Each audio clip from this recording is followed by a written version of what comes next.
And we are back to Anime Declassified JoJo's edition in our penultimate episode because the ending is upon us. But before we get to the ending, we need to catch up a little bit with episodes of Requiem, Diavolo appearing, and oh boy, this past week's episode. But before we get into that, I'm Miguel. Today I'm joined by... Hey everyone, it's Anthony here, and I'm also joined by... Hey guys, Rizwan here, and I'm joined by... Connor, and I'm the last person to step in, so I ain't joined by anybody else. You're joined by yourself in spirit. Exactly. And man, oh man, what a set of episodes we are in. One of the strangest final confrontations with the villain in this series, for sure. But before we get to the more current episodes, before we get to the most current episodes, what do you guys think of our boy Polnareff? And how badly did he get effed up by Diavolo? It was pretty intense. I didn't read the manga before, so I was completely surprised it was Polnareff. Like, around maybe an episode or two before we found out it was Polnareff, I was starting to think, okay, this is going to be somebody, from the past. But it doesn't make sense for it to be Jotaro, because Jotaro kind of knows what's going on with Zero and all that. And it doesn't make sense for it to be anyone from the Season 4 cast. So it has to be Season 3, but I don't know who it could be. I mean, I think he's dead, right? No, Joseph's still kicking. Still kicking. Joseph's still alive. He's just really, really old. I assume he died in the time that passed between... I mean, only 2 years have passed since Diamond is Unbreakable. True. But I mean, he was pretty old, so that was my fair assumption. He's still in the 70s. Yeah. Oh, yeah, you're right. I think it's implied that he's old enough now that he'll probably die in the next 10 years or whatever. Yeah. I don't know, man. That Hamon training. Yeah. Even though he hasn't done it, Now, I knew Polnareff was showing up because I'd heard it a long time ago, but I completely forgot all of the context. I knew of the context because people would always post in JoJo's threads, post a part without spoiling it, and they always posted Polnareff next... Well, we're going to get a little ahead of ourselves, but Polnareff next to a turtle. Oh, God. And I'm like, that is some weird context if I've ever seen it. Yeah. And, fast forward a little bit, and, well, here we are. And it makes sense. In its own bizarre way. They even made a joke of that in, one of the abridged series I was watching with part 3. It was involving, it was at the end of the part, and they've all, said their goodbyes and blah, blah, blah. And Jotaro makes the line of, okay, bye, don't get turned to a turtle. Oh my God, he didn't. He did. That's great. I didn't know they had a bridge for JoJo's, actually. There's a few. It was a few. The first one I've seen was one by Antfish. Okay. Yes. Yeah. Antfish's abridged one is pretty top notch. Yeah, that's actually how I got into JoJo's, by watching that first. If I never watched that, I wouldn't even know what JoJo's was. But we weren't talking about a bridge series. We're talking about Golden Wind. Mm-hmm. That's correct. And we see our boy Polnareff just legless, one arm, a weird eye patch. I don't know what that thing on his eye is. I don't know if it's what it is. It's French fashion is weird and foreign. He likes. I mean, we gotta listen. Just because he's having legs, he can be fashionable. One thing to point out about Part 5 is that Part 5 has a lot of connection to the fashion industry, and in Japan there was a collaboration with Gucci. And there were Part 5 promo things of Bruno and Giorno and other members of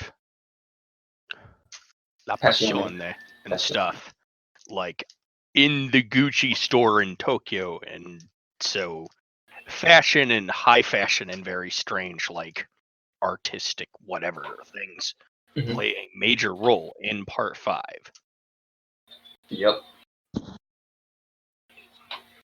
And, catching up to part 5, at this point, Polnareff, for all intents and purposes, just got straight up murdered by Diavolo. But before Diavolo was able to kill him, Polnareff stabbed Silver Chariot with the arrow. And we finally saw like what that kind of stand arrow can do to a stand. Mhm. It essentially evolves them. Such as It brings out their full potential. Yep. Yes. Like giving Eevee a lightning stone to get the best evolution, Jolteon. Silver Chariot evolved into Silver Chariot Requiem. Or And Chariot Requiem for some reason. They just call it Chariot Requiem for some reason. I don't know. And man, that is one slick design. It really I is. know. Like, I am absolutely in love with it. They keep it hidden. It's very, very Musketeer-like. The hat is stylish. Just, it's I nice. love how it's animated too, because like when I read in the manga, it was all you see was like a really shadowy type figure. It's almost a callback to that other stand. The what was it? Pulpos. Oh, you Black mean Sabbath? Black Sabbath? Yeah, Black Sabbath. That almost kind of reminds me of that. Very lurky, like. Yeah, and of course, like it had like a style. similar like thing to it when it comes to like its weakness, but we'll get to that later. Oh yeah, and just to show you how powerful it is, like as soon as Diavolo sees it and he goes to attack it, everyone just goes to sleep. Yeah. Like pops up, smokes up the room like Cheech and Chong, and everyone goes beddy bed by. Then he went sleep. Yep. It's like after a Thanksgiving dinner. Oh yeah, How you fall just do not want to eat anything else. You just want to just lay down and just like Yeah. digest all the food that you just ate. And so when everyone wakes up, they're not quite themselves. It's a bit of- I'm sorry, I keep interrupting you. Go ahead. No, go ahead. Look, I was gonna say it was like a Freaky Friday situation, which is ironic because it's JoJo Fridays. Mm-hmm. And some of the combinations they went with were just great. Like Mista and Trish. Oh, that was great. And Trish just bawling her eyes out because she's like, I don't want to be Mista. He smells. He smells like a man. Hysterical. I thought she'd be more freaked out that Mista was in her body, but she was more concerned about being in his body. Yeah. Mm-hmm. I mean, the first thing that came into my mind when Trish said that was like, I didn't realize Mista was a Smash player. That hurt. Ouch. Ooh, that hurt. Right in the feelings. Shots fired. Mm-hmm. Bang bang. No, I just thought that there'd be more like Mista being like, why the hell? But they adapted really quickly to their new bodies. Oh, for sure. But what I was expecting a bit of like a learning curve where to relearn how to use their stands in a different body type. Mm-hmm. Like, for example, if I imagine Mista to be more fast on his feet and more like agile with the gun. And I wouldn't necessarily expect that from Trish because he hadn't really been living that kind of lifestyle. Mm-hmm.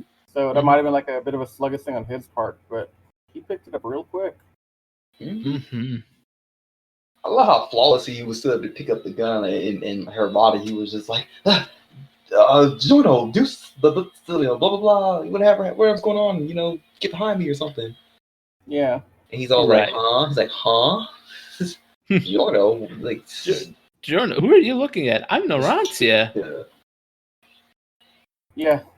And what's really interesting, like, what's really crazy about this whole like switching bodies thing is that they're not the only ones that switch bodies. Like there were a lot of people that were around the Coliseum, even beyond the Coliseum, or just like in different it's bodies. total pandemonium. Yeah. Oh, for sure. And Like a police officer and a suspect get switched, Oh yeah.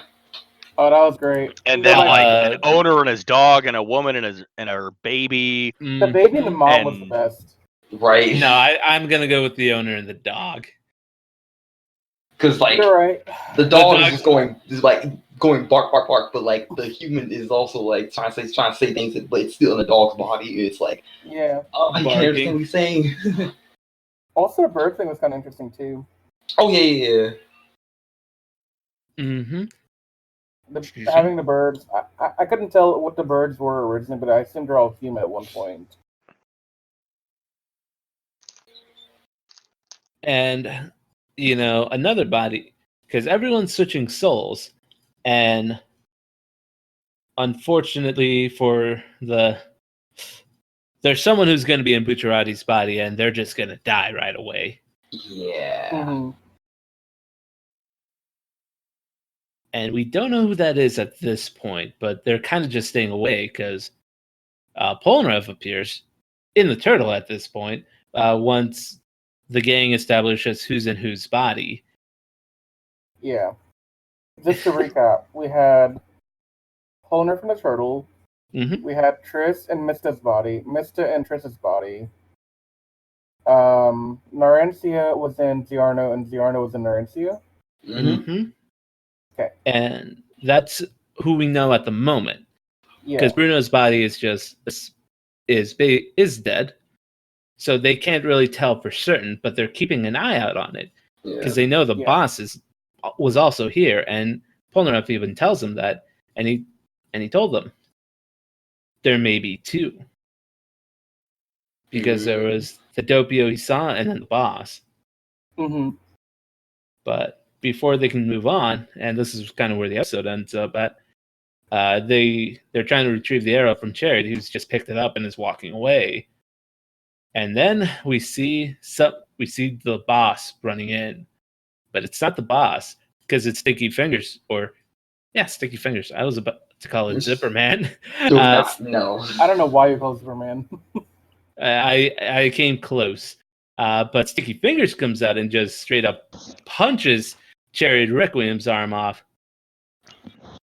So, for now, we're thinking, did the boss really end up in Bruno's body, and is this over? And that's where the episode ends. Mm-hmm. Yeah.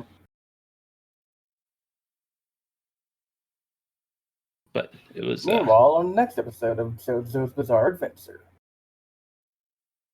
And so they knock off the arrow, and when Bruno tries to go retrieve it, Sticky Fingers just straight up attacks him. So there's more to Silver Chariot's Requiem than just swapping souls. Mm-hmm.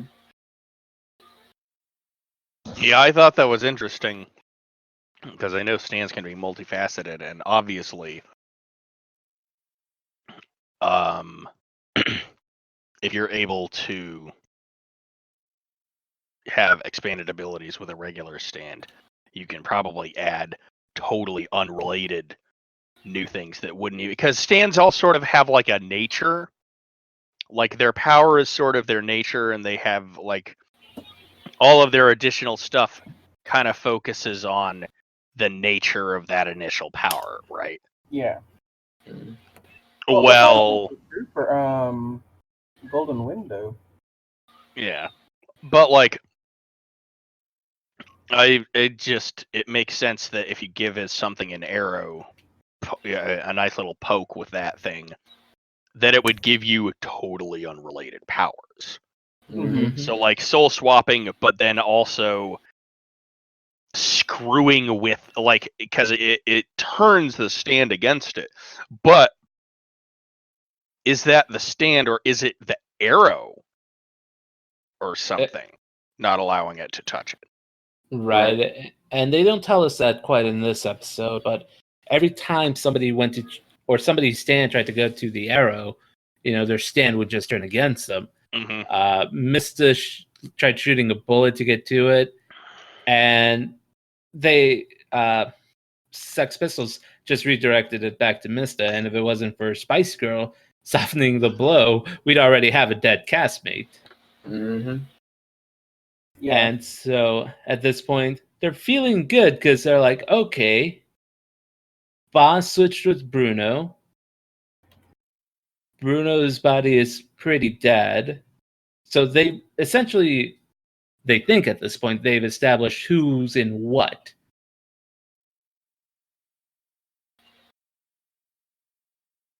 But, but then we have a time skip. And before we get to this part, it's always funny when they play out this trope of, I'm 2 days away from retiring. We're going to get through this together. I'm going to protect you all. Get bodied immediately afterwards. Yeah. I don't want to close my eyes. I don't want to fall asleep because I miss you, baby. And I don't want to miss a thing. Thank you for that, Connor. That was great. That I mean, it was that time. Yeah, it was that time. Yeah. And, oh man. The boss really got the point across that he was still there. Mm-hmm. Man, this scene hurt. Yeah. Just I straight was up, sad. just straight up threw him through the bars. Like, oh man.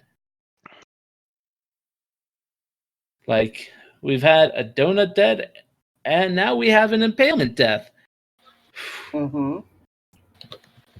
And that ain't all, folks. The sound design during this whole moment was really good too. And I think the part that got to me was when it just flashed towards Fugo. Yeah, okay, so a point about that. Mm-hmm. I have friends who, obviously they're very hyped up about this. This episode absolutely destroyed them because that bit where they show Fugo and they show him seeing Aerosmith flying up as a bird, that's not in the manga. Nope. That isn't in there. That was added in, and so people were like, and because a lot of time, the thing is, the first time around, some people were like, well, Fugo turned his back on them, and it was like, what about Narancia? Like, what about how he feels about that? And so, at this point, I think we can bring up, if anyone's familiar, there's a book called Purple Haze Feedback. I've heard of it.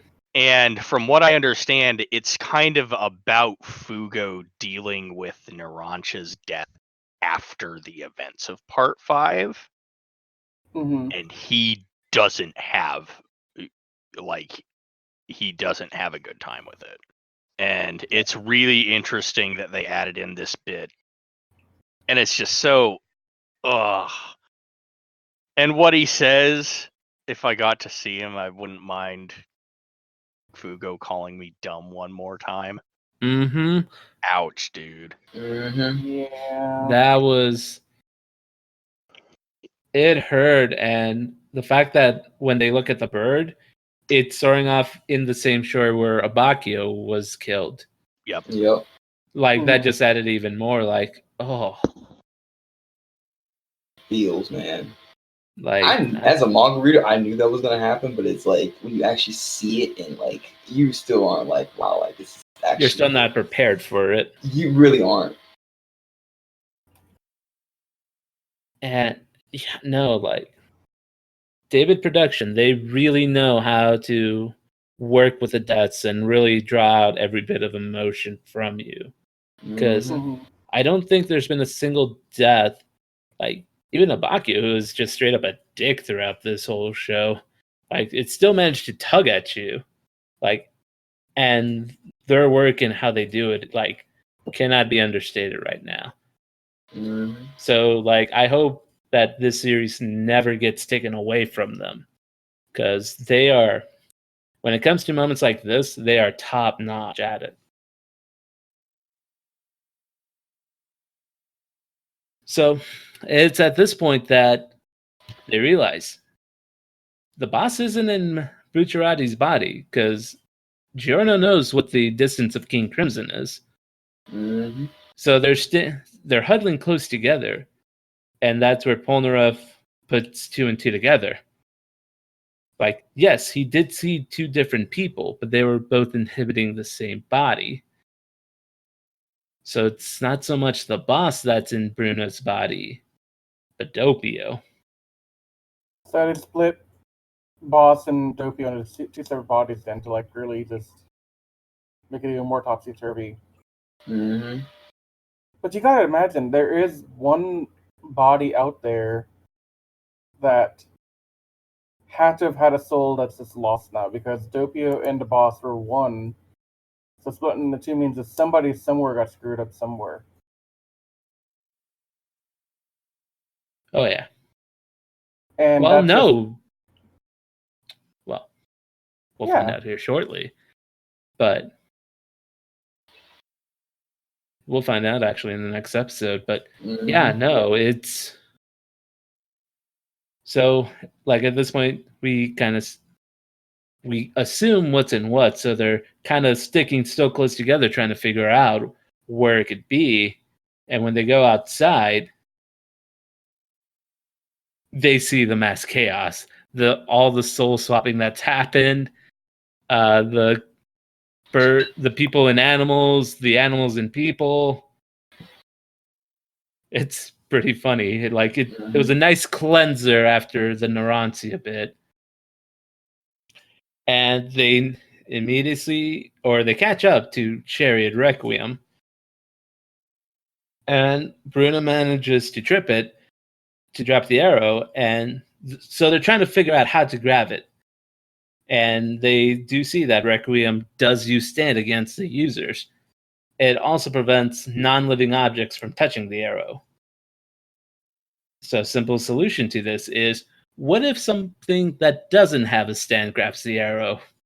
Yep. Our boy Polnareff, but just like tripping off an alarm, Chariot notices and straight up rushes towards them. Oh, poor Polnareff. Just can't catch a break. No, he never has. Even back in part 3. He really didn't. Like, my God. Like, that dude is just the one guy that everything in the universe decided to, like, just pile on the crap on him. Yeah, he lost 2 of his best friends. Yeah. 3. Lost his... 3, actually.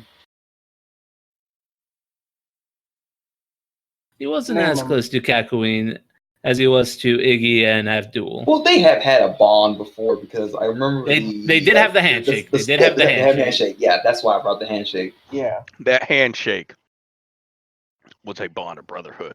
Yeah.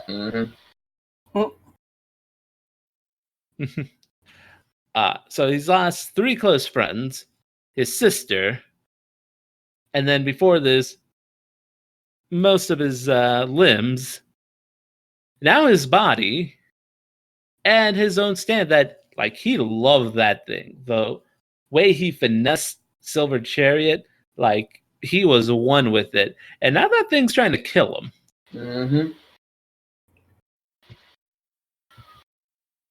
And, it brings these episodes to a close, and, we now go to episode 36, where we find out where the boss is at. But before the episode gets going, we get confirmation that, yes, it is Doppio in Bruno's body. Yeah. And yes, he is dying.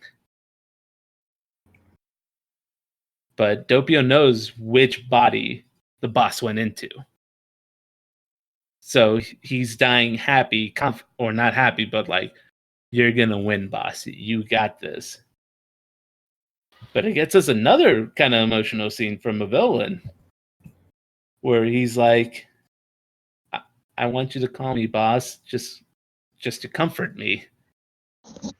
Come on, man. Yeah. Hit me up. Come on. Hit me up on my hip. You used to call me on my cell phone. You used to call me on my bullfrog. Late what not when you need my recon. Doppio is such an interesting character to me, though. Yeah. Yeah. Because I mean, like before this, I thought Doppio was just like an identity the boss took. I didn't realize Yeah, he I didn't was an realize actual his separate personality. character. And then it makes you wonder, like, who was the original person? Was it Doppio that was the original host, and then King Crimson / Diabolo took over the personality? Or is it Diabolo that was running the show the whole time, and Doppio just came afterwards? Yeah, no, I almost felt sorry for him. I did too, almost. Almost. But he's still a villain, and all villains are scum. Yeah. I mean, But he's the you're only one that you not can actually kind of wrong. feel. Yeah, he's the only one you kind of feel bad for. Yeah. He still encouraged the drug trafficking in Italy. Therefore, scum. Mm-hmm. True. And so after that little brief flashback, we go back to where the ending point of last week of the episode prior to that, which is Polnareff gets arrow, Chariot Requiem tries to go pummel Polnareff. And so when Mista goes to draw his gun, the gun's broken. Another fine work from the boss. But Mista, everyone out here playing checkers, he's playing 6D chess as he copped a gun from a cop, but unlike his revolver, he actually needs to fill up like the little cartridges that you put in the pistol instead of just being able to drop the bullets in like super quick. Mm-hmm. But Chariot gets a gat in the face. But Chariot still takes the arrow. He's not going down yet. Not easy. No, it's a good sequence. But I mean, they try to lay it on Chariot, and he gets hit, but it's like a juggernaut at this point. Just has one objective: pick up arrow. Goes towards it, like is taking everything, and is pursuing Mr. Polnareff. Yeah. And it's attacking erratically. It's kind of Terminator-esque when you think about it. Mm-hmm. It gives me like especially Terminator 2 vibes, like the T-1000 shifty, like. And I can't help but wonder, maybe there was a little bit of inspiration there, because it would have been because it came out in like 93 or 94. Let me look at that. Judgment Day? Yeah. That came Or out in like 92. Yeah, that's what I thought. And I mean, yeah, so by the time part 5 came out, T2 Judgment Day would have been like all over the place. Yeah. And now that you mentioned that, I do kind of see a little bit of the T-1000 in Silver Chariot Requiem. Just in this cold, calculating, literal liquid, shifty type.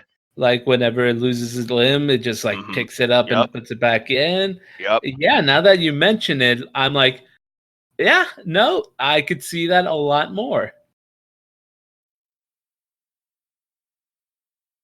And so while this is all going on, we hear the boss in the background. So we know he's in one of their bodies. But I like how they just have him in the back of all three of them. Like they're not giving away whose body he's possessing at this point, which is great because it added to the intensity of when, you're talking about Terminator movies. Now we have basically the thing going on here where they're like, who's possessed by the boss? Can I trust you? Are you the boss? Oh, that's what you want me to think because you're the boss. Mm-hmm. Like just Everyone that the boss. like that hysteria right there. Because Giorno's like, okay, I have a way to figure it out. Because he knows the gun was sabotage. Yep. And so Giorno's like, the boss is in one of our bodies, but we don't know who. He's like, he knows it's not in my body because if he was, I would have already, Mm-hmm. And so he's essentially doing similar to the blood test of the thing, where I'm like, I'm the role of the hot needle, and you guys are the blood in the petri dish, and as I'm gonna sense you guys. Whoever gets the reaction, that's who the boss is hiding in. Mm-hmm. But Nista is like he doesn't draw his stand, which is the thing we need to keep in mind here. Just draws out the gun, and it's like, what if that's what you want us to think, boss?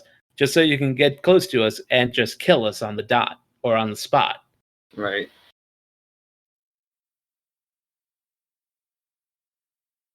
And see, that's just kind of that's hard to deal with. Like, how do you know what to trust? Mm-hmm. Yeah, because they saw what happens if it gets too close. Your head goes through some cold hard steel. Yep. Like King Crimson just being able to fast forward time just can kill you before you would even have the chance to react unless you're preparing for it. Mm-hmm. Which is why he cuts his hand off, because he's like, I saw this in Polnareff. What? His finger. He cut his finger. Yep. His He finger. cut his hand off. It's like when applied, he cut his entire hand off. Mm-hmm. He's like, I'm going to count the drops of blood. If I see there's more, I know he's nearby. Mm-hmm. And so when they're going, start arguing and they're going for it, time skips. And our boy King Crimson just appears and fucking, oops, sorry about that, but just punches Gold Experience's hand off. And, Trish, we find out whose body the boss is hiding it. And honestly, I think we all could have assumed that it was Trish. Yep. Like, I don't think anyone should have been shocked at that, right? No. Oh no, not at all.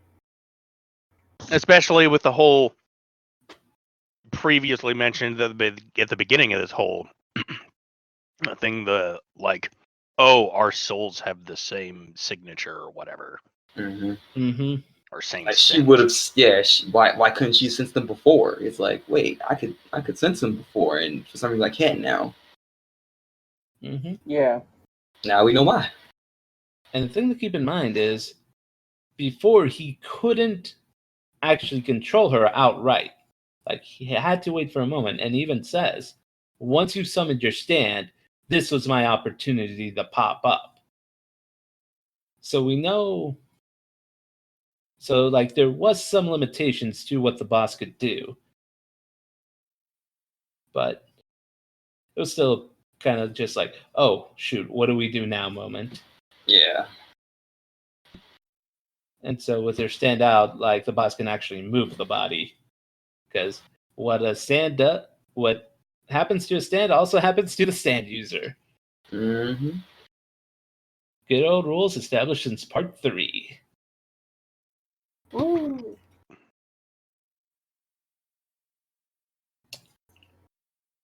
But no, pretty intense stuff this episode. Eventually, the boss just basically starts manipulating Trish to run towards Requiem, because he's also figured out how to beat it, which they don't explain to us quite yet. Yeah. They need more time. Mm-hmm. Spirit Bomb must take more time to build. So, Bruno and Mystica run off after him, Giorno has to put his hand back together. Yeah. So him and Polnareff are a little bit behind. And so, like, this is where it gets a little bit confusing for me, which is that the boss notices, or Diavolo notices, that Chariot's shadow is the opposite from him. So, it's weird. The shadow is in the truth, the shadow cast by one's soul. Okay, see, this is where I get really confused. And remember that question I was going to ask you? Yes. This was it? Welcome to the question. Oh, okay. Ask the I didn't know what the question. hell to make of this. Well, with this, how can I explain it without it sounding too weird? It's sort of like Go for weird. Say what it's makes like sense. you I can it's understand it. you saw how like they were able to like basically like damage Requiem when there was like this little ball of like light. Well, it looked like a sun, like a mini sun almost. If you damage it, you damage Requiem because basically it's like damaging like the shadow, the sun part of the shadow. Yeah, basically that's kind of what is what's But going on how to here. Is put it that like globe this. for That Chariot Requiem? that glow thing is essentially the core of Silver Chariot. Exactly. Yeah. And so what it does was it's able to hide behind the shadow, not Requiem shadow, but the person chasing after Requiem. Mm-hmm. And so he noticed that Requiem shadow was always opposite of where your shadow was at. Yep. So something was casting your shadow.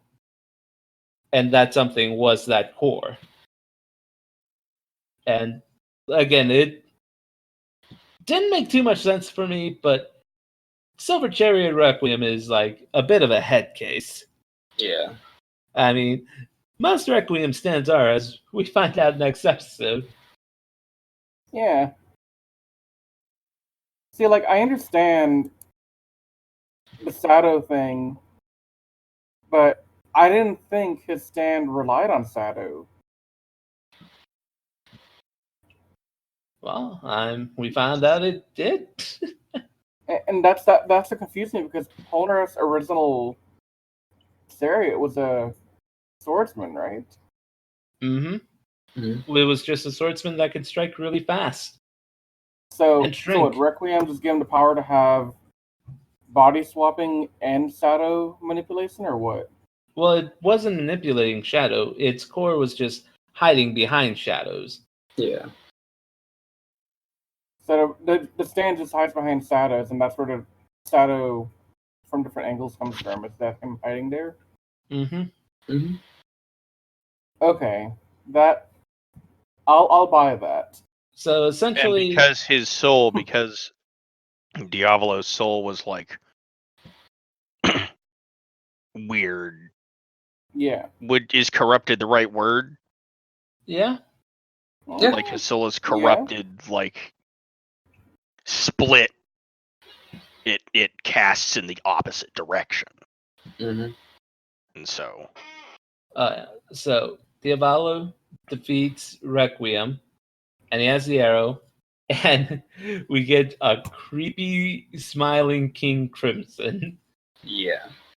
which is awesome. Like that. King Crimson's honestly probably one of my favorite villain stands ever.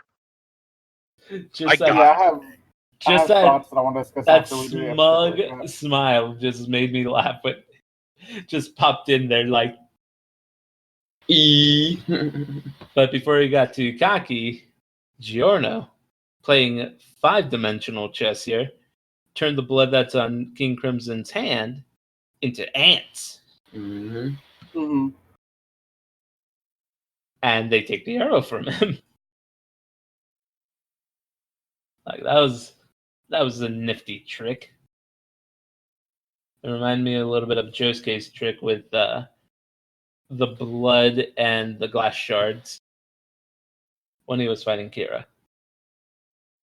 Yeah.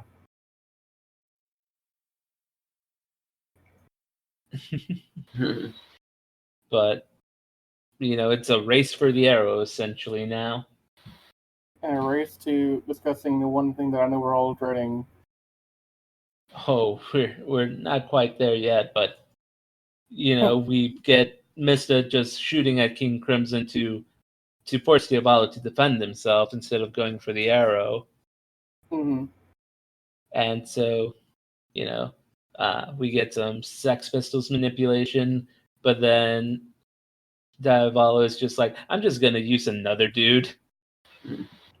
Just a random body to take the hits.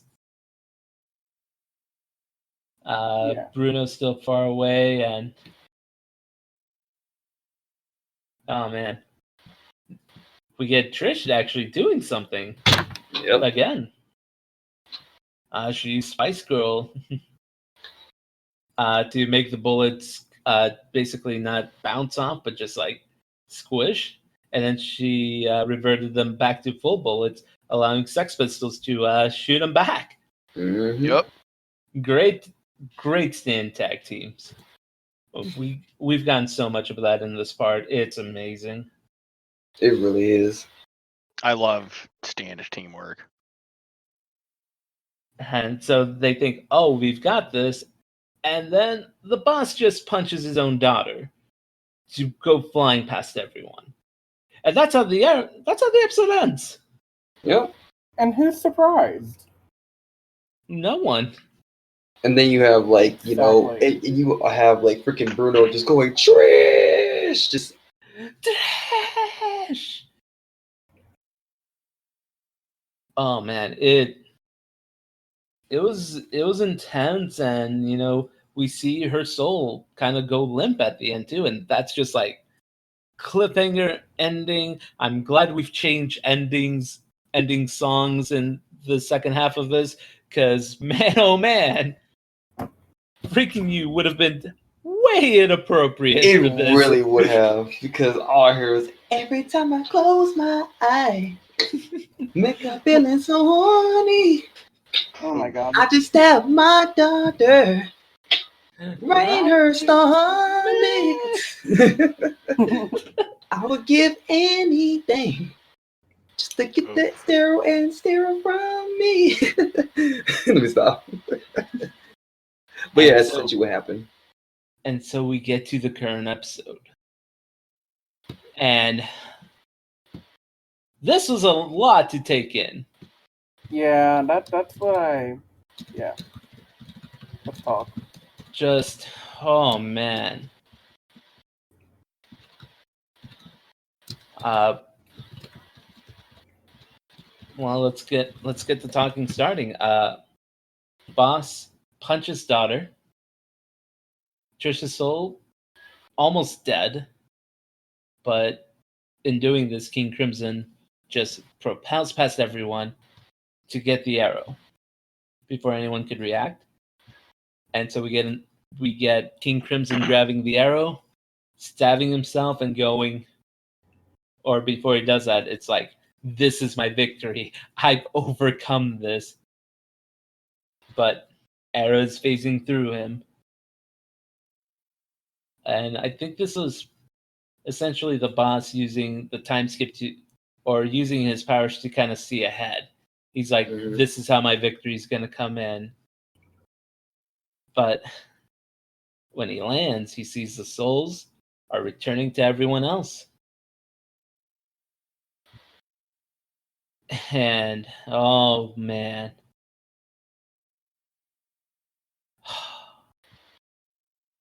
I'm going to go ahead and say this.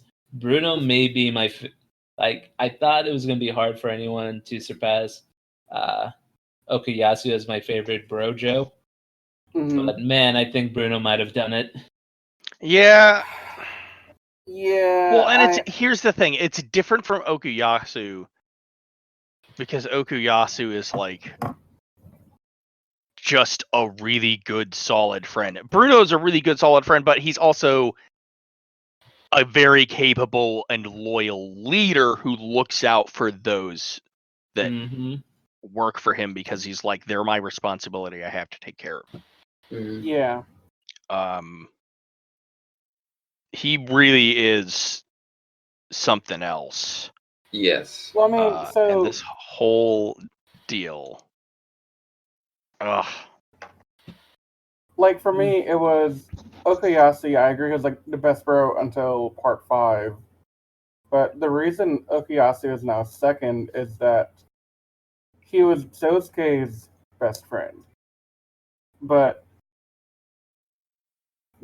Bukarati wasn't really in the business of making best friends. He was in the business of making mob connections that turned into like a little miniature family of just rundown misfits with nowhere else to turn to.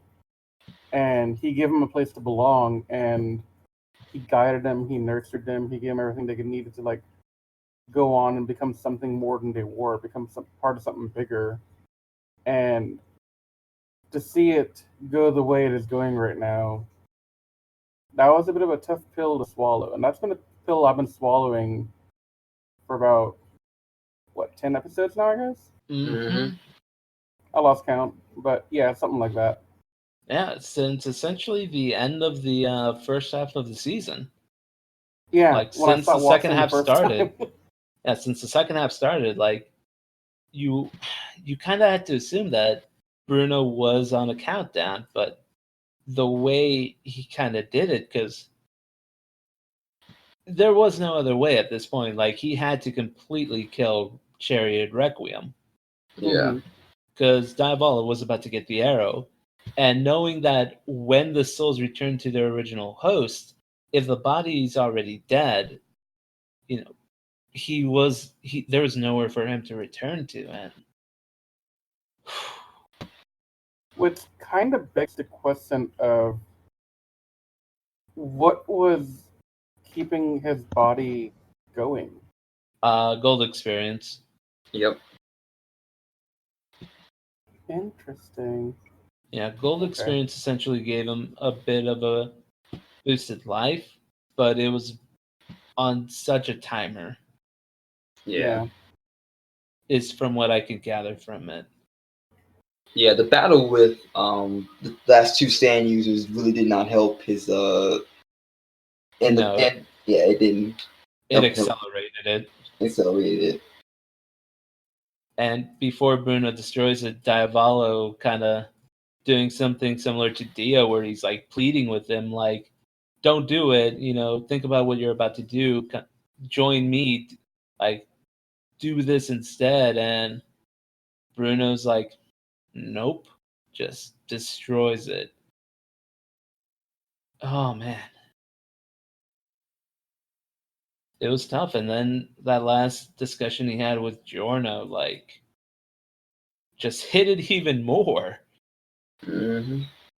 Yeah. And then they do his ascension to heaven, and it's like, Which was beautifully done. Yes. So Really, freaking like, good. yeah. Do you remember in the David Pro earlier once episodes- again.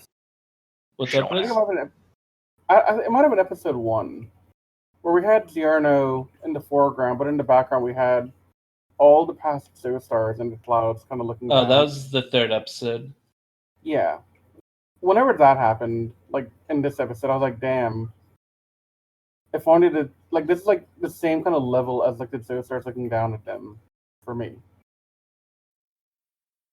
Mm-hmm.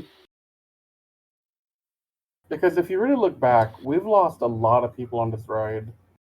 Yeah, Not I just in think part this 5, but might like be the highest kill count in terms of an actual developed group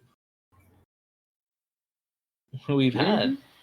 Like part 1, there was only 2 people, but only one of them was even somewhat developed. Yeah. Which was Zeppeli and Dyer. Yeah. But Dyer was such a non-character that we shouldn't even count that. We only had one in part 1. Yeah.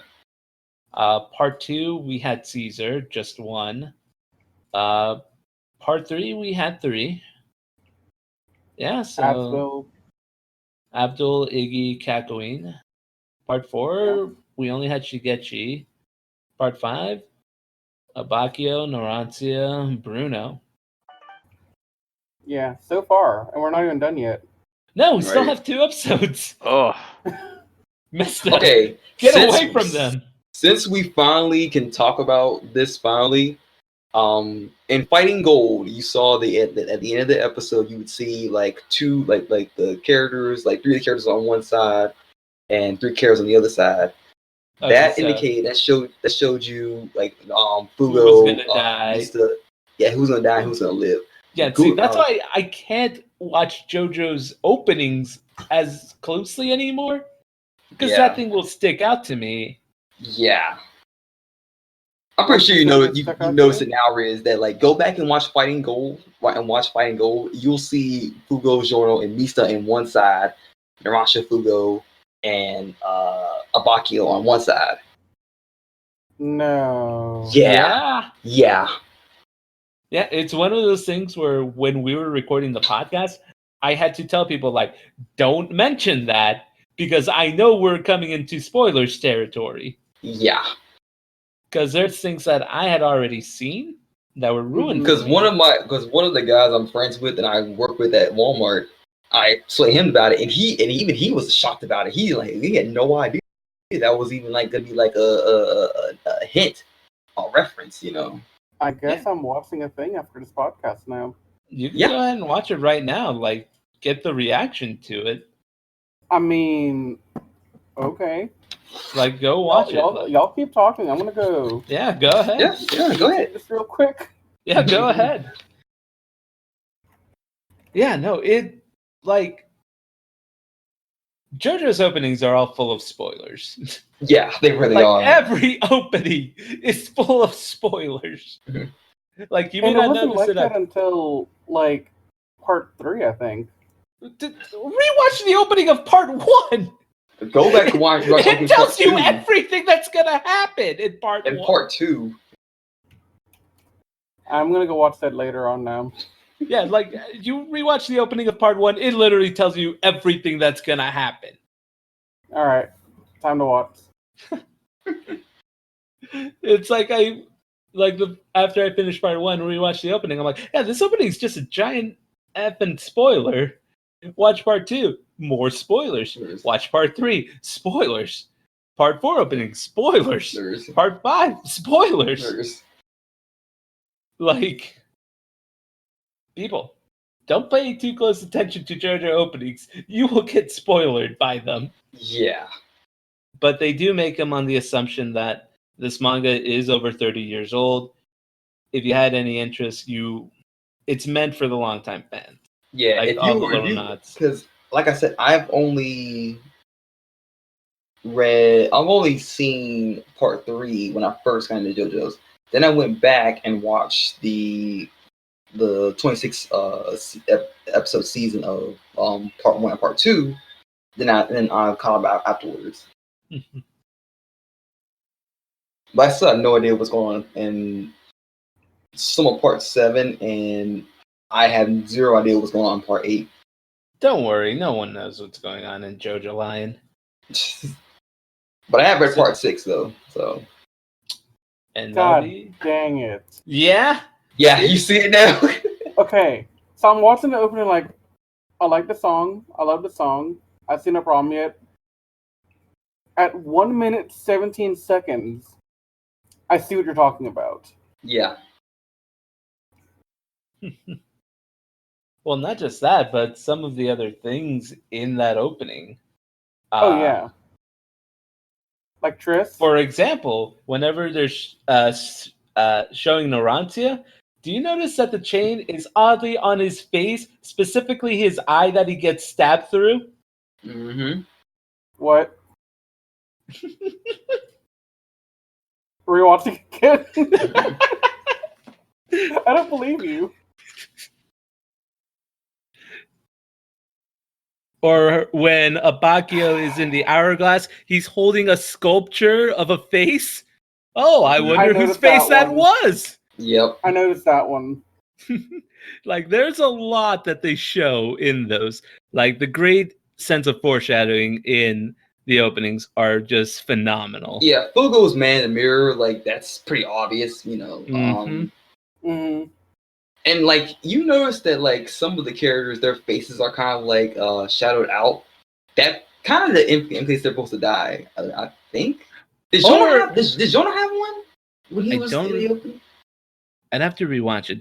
Or the other thing in the opening when they're going into the body of someone in the hood, and then it goes to Trish opening up, first person the boss inside her body. Mm-hmm. I forgot that was a thing, but yeah. Yep. But now I think about it, I'm like, yeah, that did happen. And we don't even need to talk about Trader's Requiem, where they're straight up showing us Giorno stabbing himself with the arrow. Yeah. Yeah, no. Like, but I love the second half when they show Diavolo and like how like. Yeah, one thing we haven't talked about when they did the Diavolo thing. Like I just said, is in talking about these few episodes, hey, Diavolo's skipping through time, and it's got that little "the only one who will win is me" monologue going. Yeah. Yeah. Well, and he's saying it in Italian. Mm-hmm. That is badass. While it won't completely turn me around on Trader's Requiem, it made me appreciate it a little bit more. I'm still saying it to this day. Like, it's really catchy. It's really got grown on me. I mean, I still fight and go a little bit more, but like, I'm singing Trader's Requiem a little bit more. So. It might be one where you have to keep listening to it to keep appreciating it. Exactly. But I instantly love Fighting Gold as soon as I heard it. Oh, I love Trader's Requiem. I don't know why y'all don't like it. Exactly. It's a good song. I sleep. You know what? You sleep? I sleep on it. You sleep on it? Oh my god. I sleep on it. I used to think Chase was the worst opening. No, I will stand. Oh, I don't think Chase is bad. You thought Chase was bad? Oh my god. It was easily the weakest of the Part 4 openings. It was easily the weakest of the Part 4 openings. Yeah, it was still good. It gave me the second one too. Let me say this. I liked Chase because it gave me those good mid-2000s, like when I was in my senior year of high school anime vibe. Like, it made me think of Asian Kung Fu Generation and stuff. Yeah. Yeah. And that's why I liked it. It had that kind of charm, and to me, that's probably why I didn't like it. Well, I liked that feel combined with the general tone of Part 4. Yeah. To me, that's probably why I didn't like it, because up until Chase, each of the openings of JoJo's just have felt so unique. And then this one, I'm like, this one feels like it would just fit into any random mid-2000s anime. That's why I wasn't feeling it as much. With Trader's Requiem, when I first heard the little thing where it started off, I'm like, oh man, this is like a 007 opening. Yeah. Just like the little build up, but then the rest of the song didn't quite live up to that. So I'm like, I kind of sleep on it. But this little thing they did with the time skip, the Italian, just very well done. Yeah, I can't believe it took us almost an hour after we started recording to mention that. Facts. But returning back to where we were, Diavolo, right now, he's in a tough bind. Mm-hmm. He does not have the arrow. He's actually the furthest away from the arrow. And so they're all looking, and so he's like, he's going to run away. But Trish, now that she can sense him again, or can sense him, she's like, Giorno, he's going to run away. Kick his ass. So, hey, one random thing I like about the second opening, up on my rewatch, very early on in the opening, there's a scene where all the gang is walking, but then we see Fugo take one step forward and stop while everyone else continues walking. And that is just interesting to me that they put that in there. He was hesitant to join them. Yeah. But back to where we were at. Instead of running away, Diavolo's like, no, I'm going to run towards them. I'm going to do the opposite of what Fate. tells me to do, or what fate is showing me. Because he's like, he thinks that gold experience won't be changed. Because Giorno, much like we saw in Trader's Requiem, stabbed gold experience. Yeah. And oh man, as a Things didn't happen. Yeah, the things didn't happen the way you think would happen at first. Yeah, that image of the guy going, they had us in the first half. Not gonna lie to you, that was me right there. Like, oh man, gold experience is effed. But then it essentially just cracked out of the shell, but at this point, Diavolo thinks he's winning. Like, this is it. I'm winning. Yeah, I'm doing damage. Like he's bleeding. The arrow didn't pick him either. I got this. But nope. The arrow actually went inside gold experience, and he's only been attacking an empty shell. Mm-hmm. Cue up in the sky, and we get one of the sickest shots ever with Giorno and gold experience Requiem. Just that holding the shirt down, hair flowing, and GR just like looking down like, boy, you about to get it. Mm-hmm. He's like, you messed up. Big time. Oh my goodness. He's like, yeah, you probably should have run away. Mm-hmm. Oh man. What a sequence. Oh yeah. And the music in the background just like it helped elevate it so well too. Oh yeah. But Diavolo still hasn't quite accepted it. So he's like, no, I can still predict his attacks. I could still kill him. And, he again sees into the future and he sees what he's going to do. He's going to punch right through him. He's going to blind Giorno with blood, and then he's just going to punch him and he's going to win. And then he starts seeing time go back.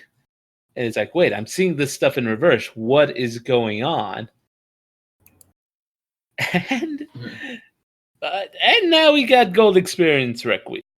That essentially just says no. Nope. That ain't happening. Nope. Nope. Nope. Nope. Nope. Nope. Nope. Like, no. Yeah, just no. Yes. Like, you have this power. Nah, not gonna happen. My owner doesn't even know I can do this. I'm just telling you, this ain't gonna happen, son. Exactly. It's like, I'm telling you this because for 2 reasons. 1, I like telling you people my abilities. And 2, I'm gonna kill you. So, yeah. And Diavolo finds himself where he was at before he erased time. And, oh man, Diavolo just sees, I am effed, and gold experience just starts going off on him, and that's how you end an episode. But before that, we see this beautiful sequence of like multiple verses of him just looking around like confused. Oh, yeah. Like, what? That was really cool. Basically, what happened with that was that it's like an infinite loop, basically. That's what was going on. Like he basically seeing a whole verse of themselves because he controls like time skip. Mm-hmm. You're just seeing a whole bunch of him just like, in sequence doing the same thing over and over and over and over, like a winding like door. Mm-hmm. That's essentially what's going on here.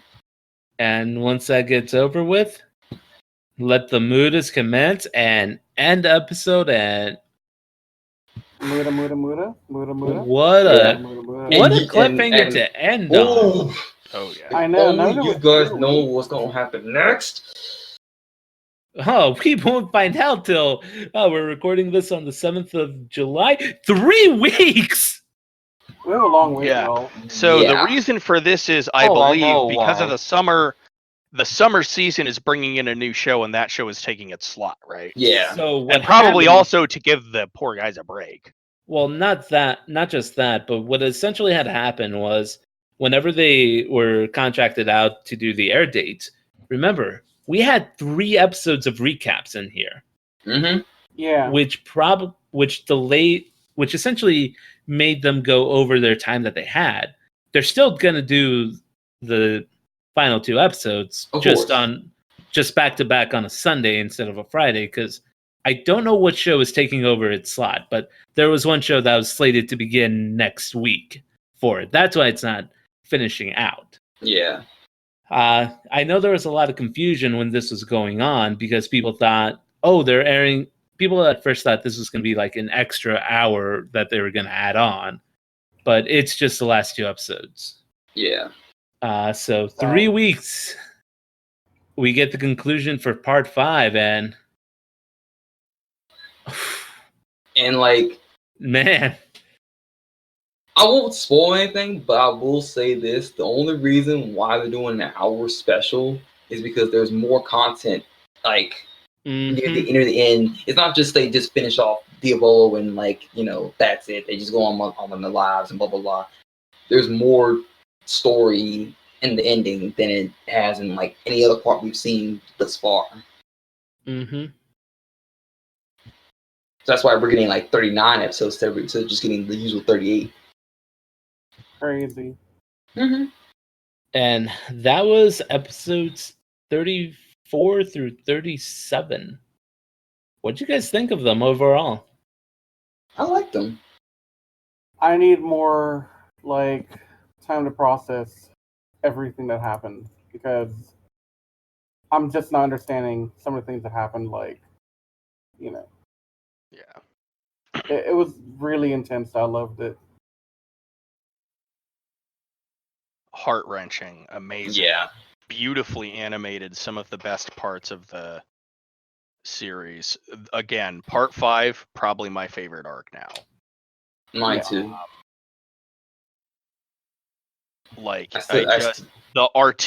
Because I like how beautifully they treat death brutally and quickly in like part 3. Yeah. I feel like, and in part 4 and part 5, like in part 5, you get like almost kind of a care to it. Like the one thing we should mention is when Narancia died, this got me real bad. Narancia is laying there and Giorno puts flowers over him and says, "Here, so nobody can hurt you anymore." And so, all of this stuff, like the tragedy, the loss, and then the awesome kick into like, "Oh, you're screwed now, buddy. You made Giorno mad." Yep. I cannot wait. I'm fine waiting, and I eagerly wait to see how this goes out. I have other animes I'm watching in the meantime. Like I'm really interested in watching Dr. Stone and Fire Force. Well, I'm leaning more towards Dr. Stone because I love the aesthetic of how the series is done and whatnot. And I watched the first episode. It's pretty good. Yeah, and I'm not gonna lie. The reason I want to watch Fire Force because it has a Toku kind of feel to it. Yeah. I just want to see super awesome firefighters doing cool firefighting things. Same. Like fighting fire with fire. Yeah. But those were episodes 34 through 37. Man, we have our last ride a few weeks from now. I am excited, but at the same time, a little bit bittersweet that JoJo Fridays are done for the foreseeable future right now. Mm-hmm. Unless we go back and review the other seasons that we never touched. I mean JoJo's Fridays, as in like when JoJo's comes out on Friday. Oh yeah, no, that's dead for now. Because most of these recordings have been on Sundays, Riz. Mm-hmm. But at least we now have time to really actually plan out what we're gonna do, or we're gonna do it next. So these are things that don't need to be said on the podcast. But until then, guys, we will catch you all here in a few weeks when we watch the finale. I'm excited. Cannot wait to see what the aftermath is. And then after that, we'll all eagerly start going when part 6. But until then, this has been Miguel signing off. Say goodnight, everyone.